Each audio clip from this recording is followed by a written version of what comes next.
I welcome you all in Jesus' name. मैं आप सभी का स्वागत करता हूं प्रभु यीशु के नाम में। Amen. Amen. Thank you so much for coming. बहुत धन्यवाद आने के लिए। Today, as you know, the theme is Covenant of Long Life. जैसा कि आप जानते हैं आज दीर्घ आयु की वाचा की सभा है। And it's very important that we as God's children, we know what belongs to us. और ये बहुत महत्वपूर्ण है कि हम जो परमेश्वर की संतान हैं हमें पता हो कि हमारा है क्या। Amen. You should know what is your Father's will for you. आपको पता होना जरूरी है कि आपके पिता की क्या इच्छा है आपके लिए। Because faith will only work in the area where the will of God is known to you. क्योंकि विश्वास उसी बात में उसी क्षेत्र में काम करेगा जहां आप पिता की इच्छा को जानते हो। Amen. So, before I start, I just want to tell you, it's very important for you to understand how does God view death. इससे पहले कि मैं शुरू करूं, मैं चाहता हूं आप समझें कि बहुत महत्वपूर्ण है कि पिता परमेश्वर किस तरह से मृत्यु को देखते हैं। How does God view life? परमेश्वर कैसे जीवन को देखते हैं। Because if you don't understand that, क्योंकि अगर आप ये नहीं समझेंगे, many times कई बार you can take devil's work and credit it to God. आप शैतान ने जो काम किया है वो लेकर कहेंगे कि परमेश्वर ने करा है। And you can pray like Job. और अय्यूब की तरह प्रार्थना करेंगे फिर। And then he gets rebuked by God. और फिर अय्यूब को डांट पड़ती है परमेश्वर से। Because he thought whatever is happening to him क्योंकि is done by God. उसको लगा जो कुछ उसके साथ हो रहा है परमेश्वर ने ही किया है। And that's why it's very important for you to understand how God views death. और इसीलिए जरूरी है कि आप समझें कि परमेश्वर कैसे मृत्यु को देखते हैं। Is God the author of death? क्या परमेश्वर मृत्यु के सोते हैं? Does God take pleasure when a person dies? क्या परमेश्वर को आनंद मिलता है किसी व्यक्ति की मृत्यु से? We will see it from the word. हम वचन से See, देखेंगे। anything that you don't know, जिस किसी बात को आप नहीं जानते, we will get to know it from the word. वचन ही से हम उसको जानेंगे। Amen. Amen. Not from a tradition, किसी रीति रिवाज से नहीं, not from what people say, लोग क्या कहते हैं not उससे what नहीं। Google says, गूगल में क्या लिखा है उससे but नहीं, what the word says. लेकिन जो वचन कहता है Amen. उससे। For amen. he has exalted his word above all his names. क्योंकि उसने अपने वचन को अपने सारे नामों से ऊपर स्थान दिया And है। if he has exalted his word above his names, how much more you and I, we have to exalt his word. और अगर उसने अपने वचन को सारे नामों से ऊपर रख दिया तो आपको और मुझे कितना ज्यादा ऊंचा उठाना होगा वचन को अपने जीवन में। Amen. So let's dive into the word of God तो हम परमेश्वर के वचन में चले जाते हैं and we will learn, we will understand. और हम सीखेंगे और समझेंगे। Because we can never be bold about any area unless we know it from the word. क्योंकि हम किसी भी क्षेत्र किसी भी बात में तब तक साहस नहीं रख सकते जब तक वचन से उसको नहीं जानते। Let's see what the word says. देखते हैं वचन क्या Romans 5:12. कहता है। रोमी 5:12 Therefore, just as through one man sin entered the world, इसलिए जैसा एक मनुष्य के द्वारा पाप जगत में आया and death through sin. और पाप के द्वारा मृत्यु Say I. this after me. Death through sin. मेरे साथ कहें पाप के द्वारा मृत्यु आई। Death through sin. Say it again. पाप के द्वारा मृत्यु आई। So that you understand that it was because of sin death entered the creation. ताकि आप ये समझ सकें कि पाप वजह था कि मृत्यु सृष्टि में प्रवेश कर Death सके। was never God's intent, never his plan for his creation. मृत्यु कभी भी परमेश्वर की योजना या उसकी इच्छा का हिस्सा नहीं था In उसकी fact, सृष्टि में। he warned Adam not to do something and he said, if you're going to do it, you will become a gate for death to enter. बल्कि उसने तो आदम को चेतावनी दी थी और कहा था कि ऐसा मत करना, अगर ऐसा किया तो तुम मृत्यु के प्रवेश करने के लिए द्वार बन जाओगे। Because you guys have been coming here, क्योंकि आप लोग यहाँ आ you are रहे हो, hearing the word of righteousness. धार्मिकता के वचन I को told सुन you रहे हो। how Adam was not just the first man, मैंने आपको बताया था कैसे आदम सिर्फ पहला मनुष्य but he नहीं, was the federal head of humanity. लेकिन मनुष्य जाति का मुखिया था। He was the representative of humanity. वो मनुष्य जाति का प्रतिनिधि He था। was the gate of humanity. वो द्वार था मनुष्य So के लिए। whatever happened to Adam happened to all of us. तो जो कुछ आदम के साथ हुआ हम सब के साथ हो गया। God had already told him, do not eat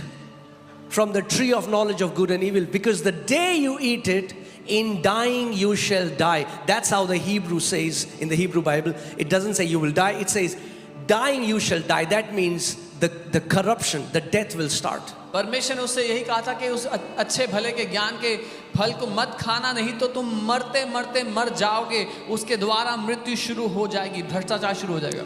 See, there are many phobias on this earth. बहुत सारे डर हैं इस Yeah, पृथ्वी पे। people are afraid of spiders. किसी को मकड़ियों से डर लगता Some है, people are afraid of heights. किसी को ऊंचाई से डर लगता है, Students are afraid of teachers. Students को टीचर से डर लगता है, Church people are afraid of prophets. Church के लोगों को भविष्यवक्ताओं से डर लगता है। There are many fears. बहुत बहुत तरह के Some डर people हैं। are afraid of heights. कुछ लोग को हाइट से Some डर people are afraid of flying. लगता है, कुछ को उड़ने से डर लगता है, I mean, not flying as in flying in an aircraft. Aircraft में उड़ना है। And if you take the core of that, और अगर आप इस सब की the जो जड़ core है, of all those fears is the fear of death. इन सारी डरों की जो जड़ है वो मौत का डर है। The entire humanity is enslaved with this fear, that is the fear of death, because man doesn't know what will happen to him after he dies. सारी मनुष्य जाति जो है वो इस मौत के डर से डरी हुई है, क्योंकि मनुष्य नहीं जानता कि मृत्यु के उपरांत उनके साथ क्या होगा। Yeah, so death spread to all men, Bible says, तो मृत्यु सारे मनुष्यों में फैल गई, बाइबल कहती है, because all sin. क्योंकि सबने पाप किया। So death is a byproduct of disobedience and separation from God. तो मृत्यु एक परिणाम है अनाज्ञाकारिता और परमेश्वर से अलग हो जाने का, This is not God's intention. और ये परमेश्वर की इच्छा नहीं थी, उसका इरादा नहीं था। Let me ask you this question so that you understand मैं आपसे what I'm सवाल trying to teach you. ताकि आप समझे जो मैं सिखाना चाह रहा हूँ। Do you think God created Satan? आपको लगता है परमेश्वर ने शैतान को बनाया था? Did God create Satan? क्या परमेश्वर ने शैतान को बनाया था? Anybody? कोई है? No, नहीं। God didn't create Satan. परमेश्वर ने शैतान को नहीं बनाया था। God created a beautiful angel. परमेश्वर ने एक खूबसूरत Like there are स्वर्गदूत many बनाया। angels in heaven. जैसे स्वर्ग में बहुत सारे स्वर्गदूत हैं, By his free will, अपनी खुद की he मर्जी से chose to rebel against God. उसने चुना के परमेश्वर के विरुद्ध हो, But God never created Satan. लेकिन परमेश्वर ने कभी शैतान को नहीं बनाया। Satan is the byproduct of rebellion of an archangel whose heart got corrupted with the lust because he wanted to promote himself and become like God.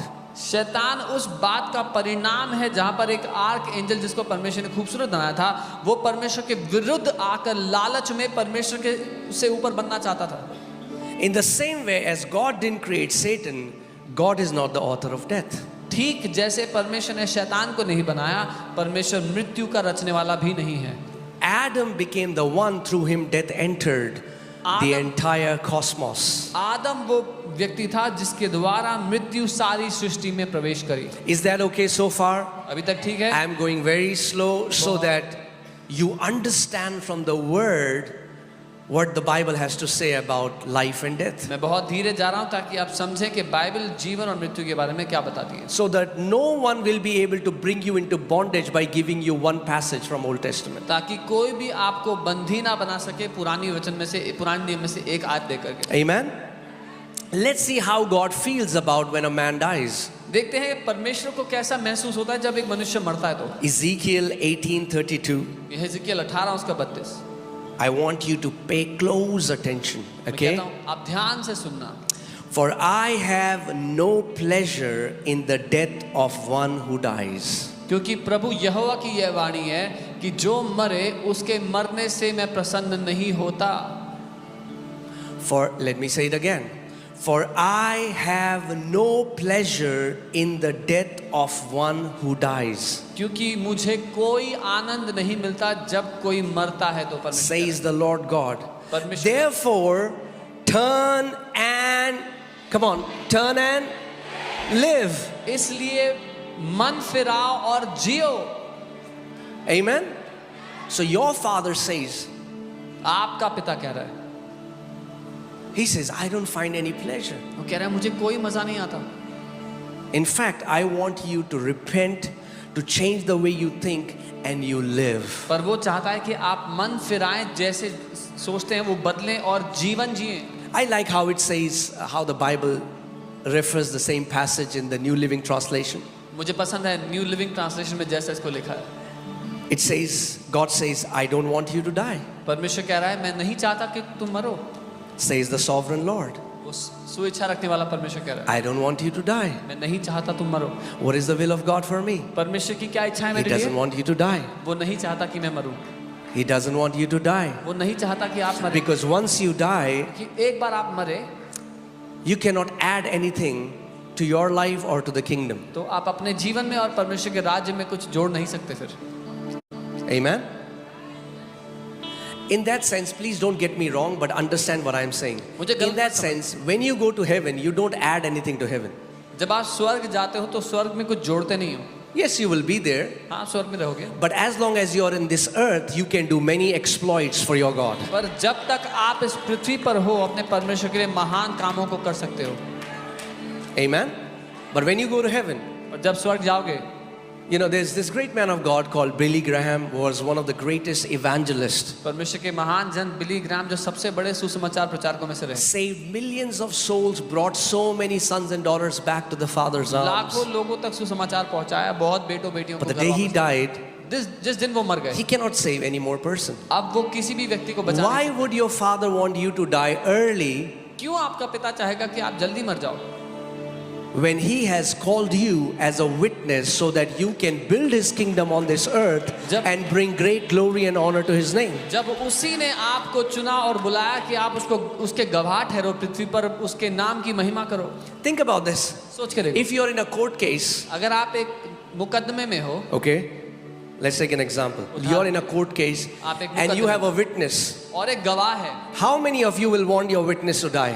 कितने लोग चाहेंगे कि उनका गवाह मर जाए? We will never want our witness to die, right? हम कभी नहीं God चाहेंगे कि does हमारा not गवाह मर want his witnesses to die. जाए। परमेश्वर भी नहीं चाहता कि उसके गवाह मर जाएं। Amen. He said, you shall receive power when the Holy Spirit comes upon you, and you shall be my witnesses. उसने कहा तुम सामर्थ्य को पाओगे जब पवित्र आत्मा तुम पर आएगा और तुम मेरे गवाह ठहरोगे। Amen.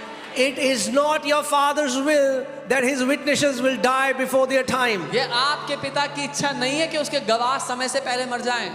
Amen. So how does God see death? तो परमेश्वर मृत्यु को कैसे देखता है? God sees death as an enemy. परमेश्वर मृत्यु को एक दुश्मन की तरह देखते हैं। He sees death as an enemy. वो मृत्यु को एक दुश्मन देखते हैं। 1 Corinthians 15:26. पहला कुरिन्थियों 15:26 The last enemy, say the last enemy. सबसे अंतिम बैरी दुश्मन। Think about this.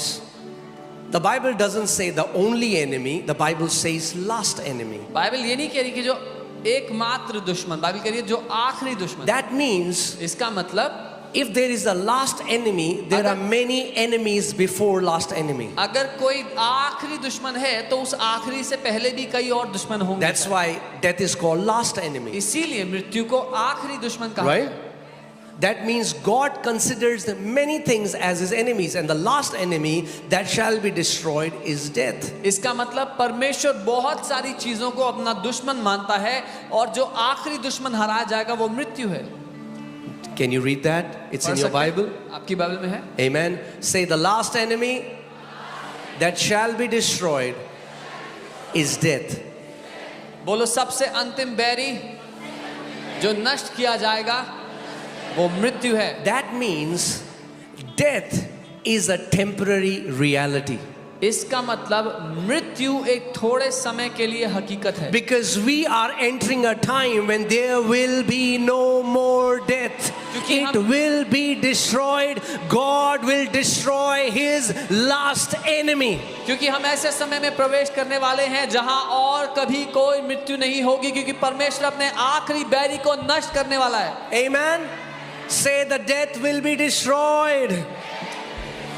बोलो मृत्यु नष्ट की जाएगी। Amen. So the last enemy that shall be destroyed is death. जो आखिरी दुश्मन हराया जाएगा वो मृत्यु है। But that means there are many more enemies that will be destroyed before the last enemy is destroyed. पर इसका मतलब है कि वो आखिरी दुश्मन के नष्ट होने से पहले बहुत सारे और दुश्मन हैं जो नष्ट होंगे। Cancers will be destroyed. Cancer नष्ट होंगे, Sicknesses will be destroyed. बीमारियां नष्ट होंगी, Anxiety, depression, panic attacks, demonic oppressions, everything that goes against, stands against the children of God, everything that destroys your life, God says, anything that is trying to destroy my children's life is my enemy, and I'm going to destroy it by my power. इसका मतलब anxiety attack, panic attack, depression, ये सारी बातें, जो कोई बातें परमेश्वर के बच्चों के विरुद्ध आती हैं, परमेश्वर कहता है मैं उन सब दुश्मनों को नाश कर दूंगा. Amen. Hallelujah. Hallelujah. So always remember this.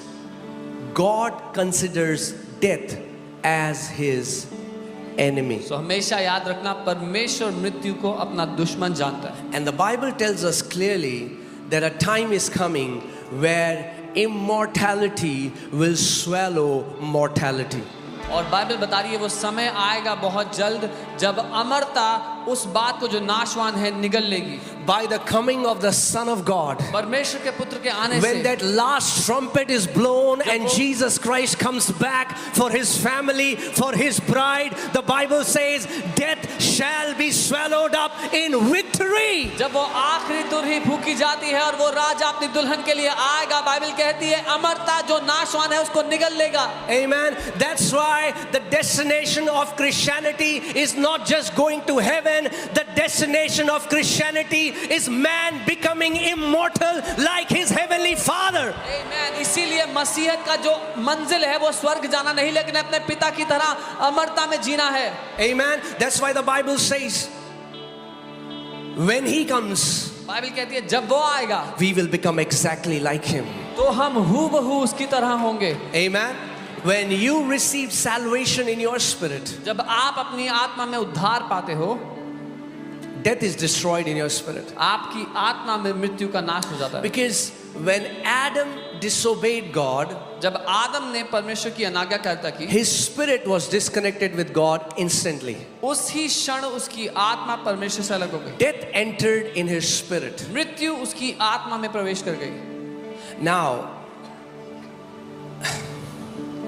do you know that the spirit of man was supposed to be the clothes of man? But I'll not go there, that's a different मनुष्य sermon. की आत्मा उसके लिए कपड़े होनी चाहिए थी, पर मैं वहां नहीं जाऊंगा. Because your spirit is made of light. आपकी आत्मा ज्योति की बनी है. John 1:4, in him is light and the light is the life of men. यूहन्ना 1:4, उसमें ज्योति है और वो ज्योति मनुष्यों का जीवन. So the spirit that God created was filled with glory, and the spirit was actually outside the covering of Adam and Eve's body. जो आत्मा परमेश्वर ने बनाई थी वो महिमा से भरी हुई और वो उसके आदम और हवा के शरीर को ढांपे हुए थी. So Adam and Eve were more conscious of their spirit than they were conscious of their body. That's why they didn't know that there are no clothes on their bodies, because they were not body conscious. आदम और हवा को अपनी आत्मा के बारे में ज्यादा चेतना थी अपने शरीर से, इसीलिए उनको पता नहीं था कि उन्होंने कपड़े डाले नहीं, क्योंकि शरीर पर उनका ध्यान नहीं था. And when आत्मा sin entered, पर. जब पाप प्रवेश किया, death entered in their spirit. मृत्यु उनकी आत्मा में आ गई Their spirit got disconnected with the God kind of life. और उनकी आत्मा परमेश्वर के उस जीवन से अलग हो गई. Their spirit died instantly. उसी समय उनकी आत्मा मर गई. But then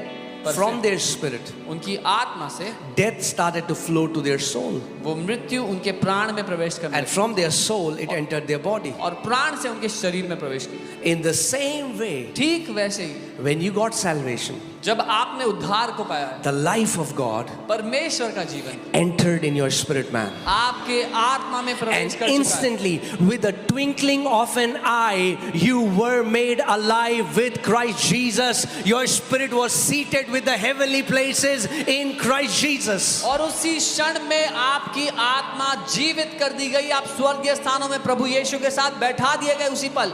How did Adam die in his spirit, man? Instantly. आदम अपनी आत्मा में कैसे मरा था? उसी क्षण. How were we made alive with Christ? Instantly. The moment you received Christ, the moment you received salvation, the life of God, the Spirit of God made your spirit alive in a twinkling of an eye. हम कैसे मसीह के साथ जीवित हो गए? उसी क्षण, जिस क्षण आपने मसीह को ग्रहण किया, पलक झपकते ही आपकी आत्मा जीवित हो गई, नहीं हो गई. Amen. But as with Adam, पर जैसे आदम के साथ, then through his soul, death entered his body. Now, through our soul, when we renew our mind, the God kind of life is coming into our body, and we are seeing victory, and we are seeing the life of God swallowing every death, every work of the devil. पर जैसे आदम के साथ उसके प्राण में मृत्यु प्रवेश करने लगी, ठीक वैसे ही हमारे साथ जो आत्मा में जीवन आ चुका है, जब हम मन को नया करते हैं तो वो जीवन हमारे प्राण को नया करता चला जा रहा है, उसमें प्रवेश करता चला जा रहा है. Amen. So now, अब for believers, विश्वासियों के लिए until the trumpet until the trumpet is blown, जब तक वो तुरही ना फूकी जाए, death can only touch your physical bodies, मृत्यु केवल आपके शरीर को छू सकती है, but death has no power over your spirit man. पर अब मृत्यु की कोई But guess ताकत what? आपकी आत्मा Your पर नहीं है. body is just the suit. आपका शरीर केवल सूट You है. are not your body. आपका So शरीर नहीं है. death now has no power over you. अब मृत्यु की आप पर कोई If ताकत नहीं you है. are in Christ Jesus, death is defeated in your life. अगर आप मसीह यीशु में हो तो मृत्यु हरा दी गई है आपके जीवन से. Amen. The Amen. only thing that death can corrupt is your body, but you, the real you, death cannot touch you. एकमात्र चीज जिसको मृत्यु करप्ट कर सकती है वो आपका शरीर है, पर मृत्यु आपकी आत्मा को छू भी नहीं सकती है. That's why the Bible says to be absent from the body is to be present with the Lord. The moment you close your eyes on the earth, in the very same moment you are there with your Lord and your Savior to live with Him always. इसीलिए Bible कहती है शरीर में अनुपस्थित होना प्रभु के सामने उपस्थित होना है. जिस क्षण आपका शरीर यहाँ पर आंखें बंद करता है, आप प्रभु के सामने जाके खड़े होते हैं. Amen. Say, death has no power over me. बोलो मृत्यु की मुझ पर कोई ताकत नहीं है. Come on, church. You need to learn to declare by faith. You don't understand. With your tongue, you're going to live long. विश्वास से घोषणा करना सीखना पड़ेगा. समझना होगा अपने जीभ से आप लंबा जीवन जियोगे. If you cannot even speak in church, let me tell you, you will not speak in your home when you're alone. अगर चर्च में नहीं बोल सकते तो जब घर में अकेले होगे तब भी नहीं बोलोगे. Amen. A mute believer is a defeated believer. एक विश्वासी जिसका मुंह बंद है वो एक हारा हुआ And when I विश्वासी. say mute, I don't mean physical disability. I'm talking about those Christians who don't speak when God has given them the power to speak His word. मैं शारीरिक रूप से गूंगा होने की बात नहीं कर रहा हूँ. मैं कह रहा हूँ वो विश्वासी जिनको परमेश्वर ने अपना वचन दिया है पर वो उसको बोलते नहीं उनकी Let me बात. say it this way. A silent believer is a powerless believer. मैं ऐसे कहूँगा एक खामोश विश्वासी हारा हुआ विश्वासी है. Come on. शक्तिहीन You विश्वासी. need to learn to speak. आपको बोलना सीखना है. This church is a training ground for ये champions. चर्च चैंपियंस के लिए ट्रेनिंग ग्राउंड है. Amen. The teaching that you receive here, you will not realize it now, but when you see your children's children, that day you will understand the training that you went through empowered you to live as a victorious champion on this earth. जो शिक्षा आपको अभी मिल रही है अभी समझ में चाहे आए ना आए, लेकिन जब बच्चों के भी बच्चों को देखोगे तब समझोगे कि इस शिक्षा ने आपको चैंपियंस बना दिया पृथ्वी पर. Amen. Come on, declare this. Say this after me. I declare death has no power over me. मेरे साथ कहो, मैं घोषणा करता हूं कि मृत्यु की मुझ पर कोई ताकत नहीं है. Amen. Hallelujah. Praise God. Okay, let's go to Hebrews. I want to show you something. This is powerful. इब्रानी 4 में कुछ शक्तिशाली दिखाना चाहता हूं. You will never be afraid of fear of dying. आप कभी भी मृत्यु के डर से डरोगे नहीं. Amen. What people call death जिसको लोग मृत्यु कहते is हैं, now your door. Is now your door अब वो आपके लिए एक द्वार है to meet the one who loves you the most. उससे मिलने के लिए जो आपसे सबसे ज्यादा प्यार करता Paul है. says, Paulus कहता है. I personally want to go. पौलुस ये कहते हैं कि मैं व्यक्तिगत रूप से बता रहा वो हूँ कि कह रहा है मैं क्या जाना चाहता हूँ. यहाँ पे कलेशों के बीच में सताओं के बीच में मेरा तो मन कर रहा है मैं जाऊं मसीह के साथ रहूं हमेशा. He's like, why am I stuck in all these tribulations and trials? I wish if I could go with Christ. He said, I want to go. कहते हैं मैं जाना चाहता हूँ. He said, but it is for your sake I'm here. और कहता है कि तुम्हारी वजह से मैं यहाँ पर हूँ. Do you know, let me tell you, and it's true. There are so many believers. ये सच है कि बहुत से विश्वासी हैं. God will always honor your faith. परमेश्वर हमेशा आपके There are विश्वास many का आदर believers who have lived 60 and they are satisfied and they say, Father, I just want to come home. And God honors them and God will call them home. करते हैं. बहुत से विश्वासी 60 साल की उम्र में कहते हैं प्रभु मुझे घर आना है. प्रभु उनके विश्वास का आदर करता है, बोलते हैं आ जाओ. But if you say, no, Lord, I want to live longer, I want to live 80, God says, amen. Lord, I want to live 100, amen. और अगर आप कहोगे नहीं प्रभु मुझे 80 जीना, वो कहेगा आमेन। आप बोले मुझे 100 जीना, बोलेगा आमेन। Psalm 91 verses 16 says, with long life I will satisfy you. भजन 91 उसकी 16 प्रभु कहता है दीर्घ आयु से मैं तुझे संतुष्ट करूंगा। Amen. With long life. Did you see Paul's desire? He wanted to come home. आपने पौलुस की चाहत देखी, वो घर जाना चाहता He था, wanted to come home. जाना चाहता था। In fact, God is sending a prophet and saying, Paul, don't go to Jerusalem. They are going to kill you. वो कह रहा है भैया मुझे जाना है, मुझे मरना है. बल्कि पौलुस के पास एक भविष्यवक्ता को भेजा जो कह रहा है यरूशलेम मत जाओ, वो तुम्हें मार देंगे। But Paul is saying I want to go, I want to die. You know when they were able to kill Paul? आपको पता है कब वो पौल को When मार he सके? said, I have ran my race, I have fulfilled my calling. जब पौलुस ने कहा कि मैंने अपनी दौड़ को पूरा कर लिया, अपनी बुलाहट को पूरा कर लिया है। I declare no power of the devil will be able to take you before your time until you have fulfilled your race, until you have fulfilled the assignment your Father has for you in the name of Jesus.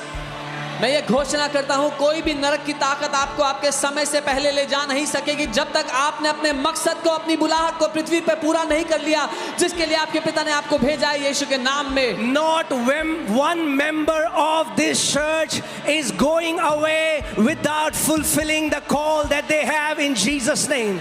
इस कलीसिया का एक भी सदस्य अपनी बुलाहट को पूरा किए बिना वापस नहीं जाएगा यीशु के नाम में। Amen.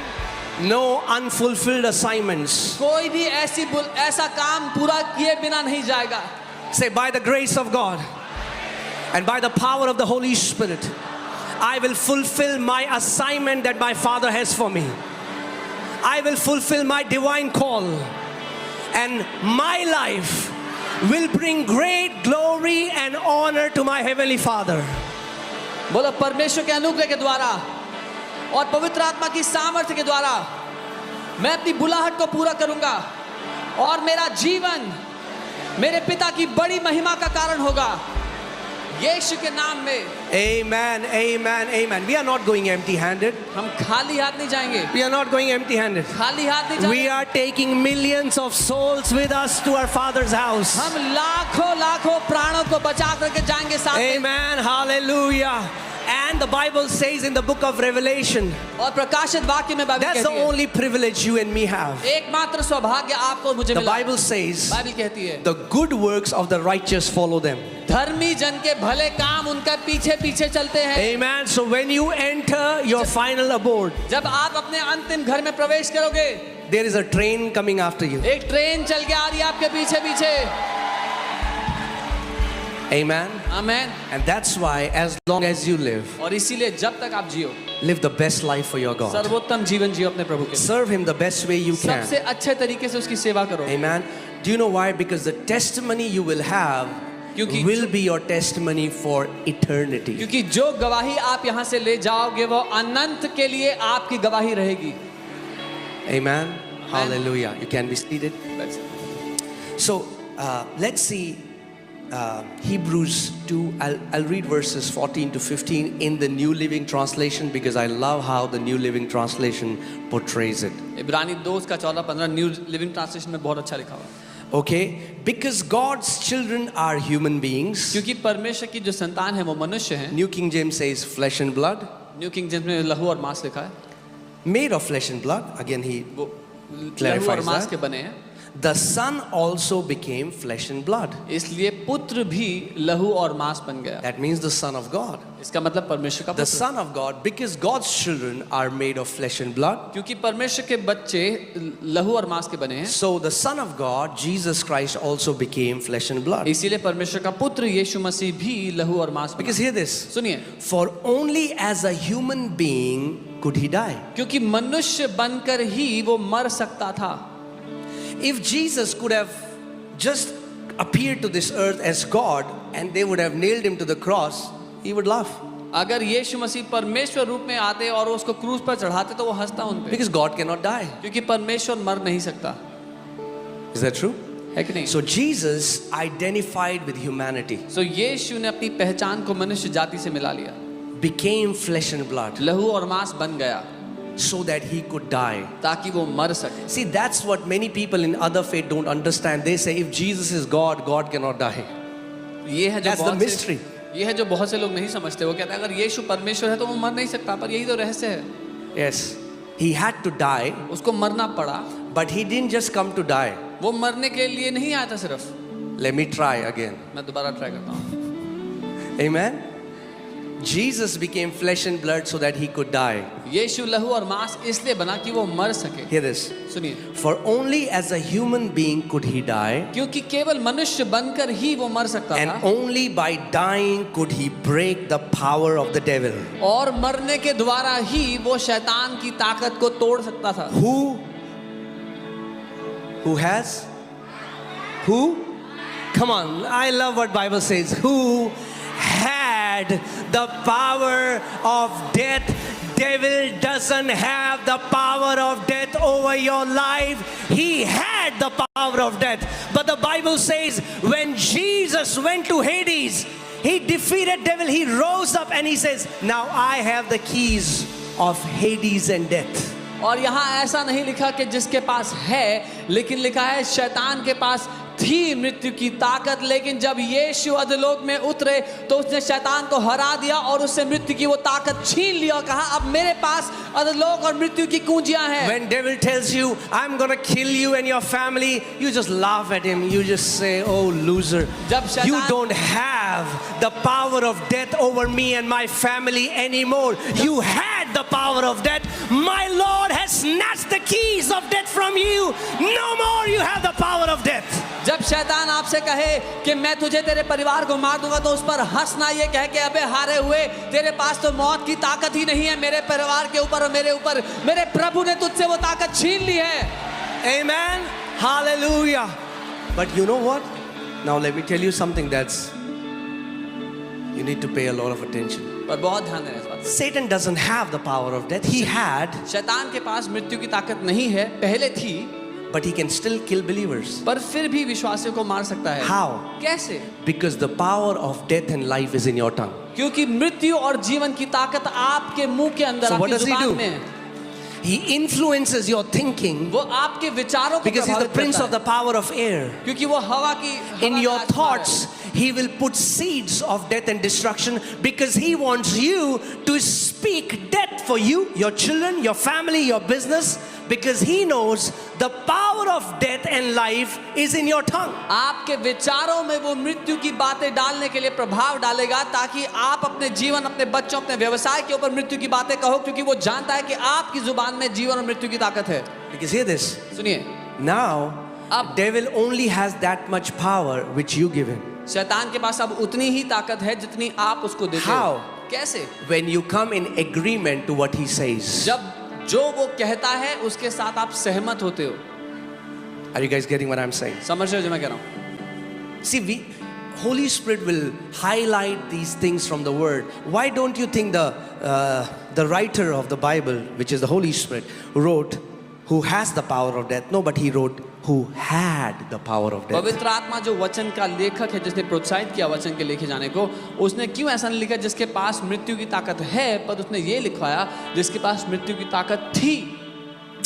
Only in this way could he set free all who have lived their lives as slaves to the fear of dying.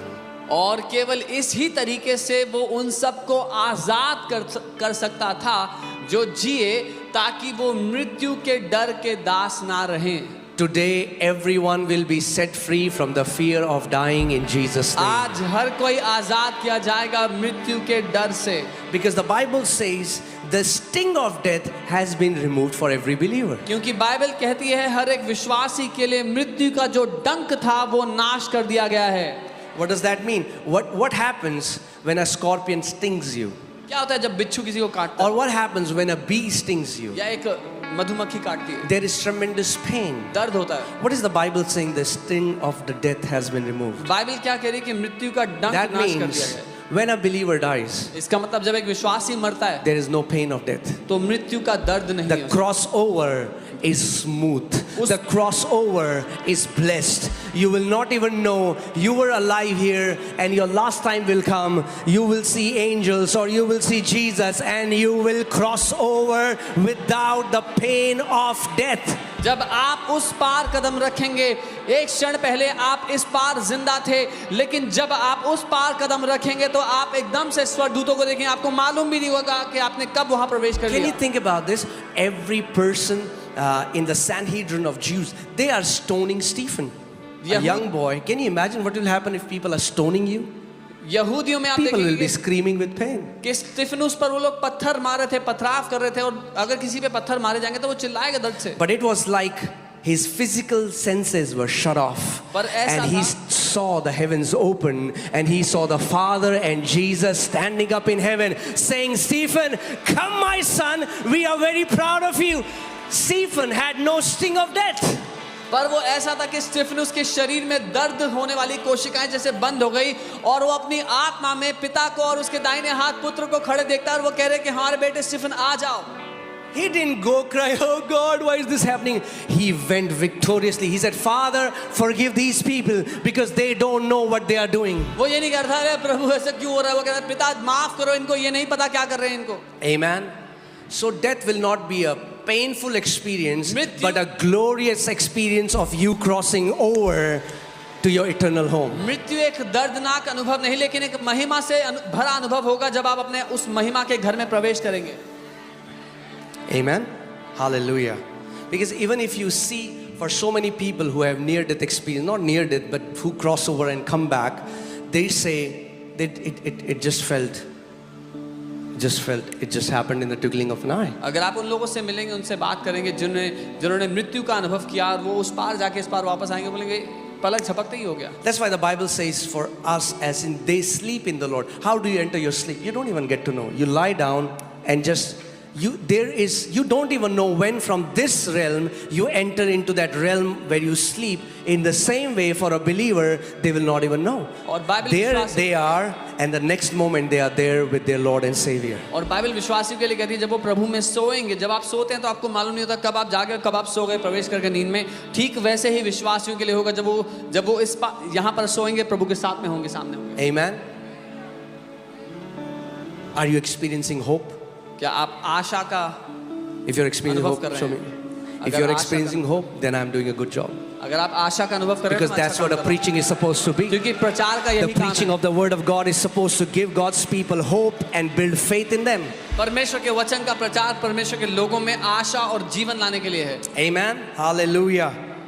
So, praise God. No more the power of death against us. अब और नहीं मृत्यु की ताकत हमारे विरुद्ध। Amen. Jesus didn't have to die. यीशु को मरने की जरूरत नहीं थी, He took the sting of death for us. उसने मृत्यु का डंक हमारे लिए ले लिया। He took the sting of death for us. उसने हमारे लिए मृत्यु Not का just डंक ले लिया। here, यहाँ ही नहीं, but even the punishment after a person dies. पर एक व्यक्ति के मरने के बाद जो सजा होती है वो भी He suffered उसने सहा, for you and me, आपके और मेरे so that लिए, you and me will never suffer. ताकि आप और मैं ना सहे उसको। That's the great exchange. यही वो Many महान of us अदालत है। only see the suffering of those 6 hours on the cross, but the real suffering happened after he died and went to the Hades. हम में से बहुत से लोग वो 6 घंटे के जो क्रूस का सताव था उसको देखते हैं, पर असली सताव जब वो नर्क अधोलोक में उतरा तब हुआ। And when he had suffered for every man, जब उसने हर मनुष्य, every person in humanity, he rose up victorious. जब उसने हर मनुष्य, हर स्त्री, हर पुरुष, हर बच्चे के लिए दाम चुका दिया, तब वो जी उठा। Amen. So if anybody tells you go to hell, अगर कोई आपसे कहता है भाड़ में जाओ, just tell them, I'm sorry, even if I try, I cannot. उनसे कहना सॉरी, अगर चाहूं भी तब भी नहीं जा सकता, Because my Lord went to hell on my behalf. क्योंकि मेरा प्रभु मेरे हिस्से में नरक में चला गया। Amen. Hallelujah. Praise God. Okay, now, as Jesus partook of flesh and blood, we can partake of divine nature. ठीक जैसे यीशु ने लहू और मांस में हिस्सा लिया, अब हम उसके अलौकिक स्वभाव में हिस्सा ले सकते हैं। Even though you look like humans, हालांकि आप दिखने में इंसान दिखते हो, but you're not humans anymore. पर अब आप इंसान नहीं हो। Yes, the Bible tells us that. हाँ, बाइबल हमें बताती है ऐसा। That's why we are new creation. इसीलिए बाइबल हमें एक नई सृष्टि कहती है। Amen. आमीन। That's why when people ask me, are you a Christian? I said, what do you mean? जब लोग पूछते हैं आप ईसाई हो, आप मसीह हो, मैं बोलता हूँ क्या कहना चाहते हो? क्या Because if मतलब? you mean that if I was born in a Christian family and my name is John David, no, I'm not that Christian. अगर आप कहना चाह रहे हैं आप ईसाई परिवार में पैदा हुए, आपका नाम जॉन डेविड नहीं, मैं वो नहीं हूँ। But if you mean I am born of God and I'm a new creation, then certainly I am. पर अगर आप कह रहे हो मैं परमेश्वर से जन्मा हूँ और नई सृष्टि हूँ, तो हाँ मैं हूँ। You know, a person can be born in a Christian family and not be a new creation. एक व्यक्ति मसीह परिवार में पैदा होने के बावजूद नई सृष्टि ना हो, यह संभव है। Amen? That's why we इसलिए are new creation. हम एक नई सृष्टि हैं। Amen? You are a new creation. आप एक नई सृष्टि हो। You know how a believer is different than any other person? आपको पता है एक विश्वासी कैसे बाकी किसी और से Every अलग other है? person has their body, बाकी सब मनुष्य their में soul, and their spirit. बाकी सब मनुष्य में उनका शरीर, उनका प्राण और उनका आत्मा है। For a believer, एक विश्वासी we have में our body हमारे पास हमारा our soul, शरीर, हमारा प्राण and two spirit. और दो आत्माएं। Your human spirit आपकी मनुष्य आत्मा and the Holy Spirit और one with you. पवित्र आत्मा जो आपके साथ एक हो चुका है। Amen? आमीन। So in your house, आपके घर में God lives. That's why the Bible says, don't you know you are the temple of the Holy Spirit where God dwells. आपके घर में पवित्र आत्मा रहता है, इसलिए बाइबल कहती है क्या तुम नहीं जानते तुम्हारी देह पवित्र आत्मा का मंदिर है जहां वो रहता है। Amen? All right. So I have not yet started my message. मैंने अभी संदेश शुरू नहीं किया। And this feels like home. Flow pastor. There's no timer and I can flow. Amen? Hallelujah. Okay, let's see 2 Corinthians 1:20. Again, we'll see it in the New Living Translation. दूसरा कुरिन्थियों 1 उसका 20 हम new living translation देखेंगे। Okay, 2 Corinthians 1:20. दूसरा कुरिन्थियों It says, for all of God's promises have been fulfilled in Christ. That's, if you get it, I'm telling you, if you just get this one line, the way you pray will change. और यहाँ लिखा हुआ है क्योंकि परमेश्वर की सारी प्रतिज्ञाएं पूरी हो चुकी हैं मसीह में हाँ के साथ। For all, there are around 8,000 promises, but 7,000 directly that are referring to us. लगभग 8,000 वायदे हैं, उसमें से 7,000 सीधा हमसे बात कर रहे हैं। For all of God's promises, say all of God's promises. परमेश्वर के सारे वायदे, बोलो सारे वायदे। Abraham, I'll bless you. Abraham, Your enemies will be scattered. No weapon shall formed against you. I'm going to prosper you. All the promises have been fulfilled in Christ Jesus. वो सारे वादे मसीह यीशु में पूरे हो चुके हैं। Yes, but how do they happen? With a resounding yes. हाँ, पर ये पूरे कैसे होते हैं? एक हाँ की ध्वनि के साथ।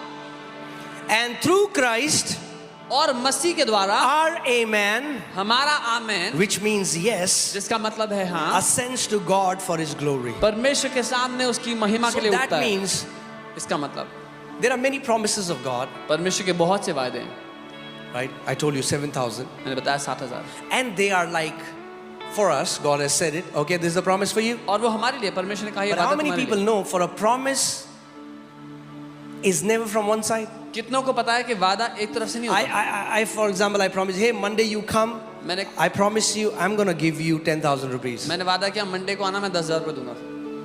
Okay, that's a promise from my side. ये मेरी ओर से वादा है। But will it happen automatically? पर अपने आप हो जाएगा? No. What do you need to do? क्या करना होगा आपको? You need to just come and on Monday and just take what belongs to you. आपको मंडे को आना होगा और जो वादा किया था वो लेना होगा। In the same way, ठीक वैसे ही। that's why I keep telling you guys in the church, declaring amen is not a Christian thing. इसीलिए मैं आपको बताता हूँ चर्च के जो लोग हैं आमेन की घोषणा करना ईसाइयों वाली It's a kingdom mystery. ये एक रहस्य है। Whenever the word is released to you जब कभी वचन भेजा जाता है आपके and लिए, you say amen to his yes, और आप उसकी हाँ को आमेन कहते हो, the promise that was already yours gets activated. जो वायदा पहले से आपका था काम करने लगता है। Amen. So that means what God resounds over you, इसका मतलब जो कुछ परमेश्वर आपके ऊपर what कहता है, God sounds over you, it has to resound with yes, Lord, amen. I believe it. जो कुछ परमेश्वर आपके ऊपर कहता है उसको दोहराना ये कहते हुए हाँ प्रभु मैं लेता हूँ जरूरी है आपके लिए। Let me tell you how powerful that is. मैं बताऊँ कितना शक्तिशाली है। Two people are getting married. दो लोग की शादी हो रही है, They were in courtship for years. उन्होंने कई सालों तक कोशिश Now अब The pastor asked the girl, pastor ने लड़की से पूछा, so, are you ready to accept so and so as your lawfully wedded husband? तो आप क्या तैयार हैं उनको विधि पूर्वक अपना पति ग्रहण करने के And लिए? she remains quiet. और वो चुप रहती है। Even though they have spent so much time together, हालांकि उन्होंने बहुत समय साथ for बिताया, the wedding to happen, शादी के पूरा होने for के the लिए, union to happen, एकता के both the पूरा होने parties have to agree and say the same language. के लिए, दोनों पार्टीज को सहमत होकर एक भाषा बोलना होगा। For the word to become flesh in your life, आपके जीवन में वचन को देह you बनने have के to लिए say amen to what God has already said yes to. आपको आमेन बोलना होगा उस बात को जो परमेश्वर पहले ही हाँ बोल चुका है। With long life I will satisfy you and show you the fullness of my salvation. And the church say, एक लंबी आयु से मैं तुझे संतुष्ट करूंगा और अपने उद्धार की परिपूर्णता दिखाऊंगा। और चर्च ने कहा amen. Because when you're saying